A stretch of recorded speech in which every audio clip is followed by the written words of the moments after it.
Hello and welcome back to another tutorial. In this tutorial I am going to share with you how to fix black and gray skin in your Windows PC. So let's take a look how to do that. Maybe somehow or some cases your Windows PC converted to black and white looks. You might be don't know how it's happened.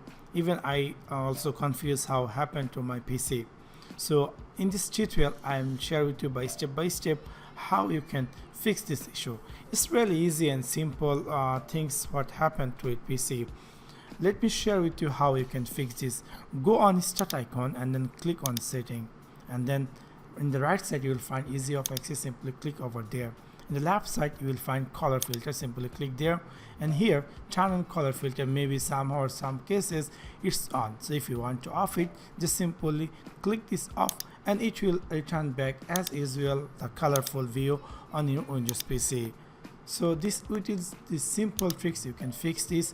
Turn on color filter and return back to your Windows PC as before. So that's for now. Thanks for watching my video. See you next one. Peace.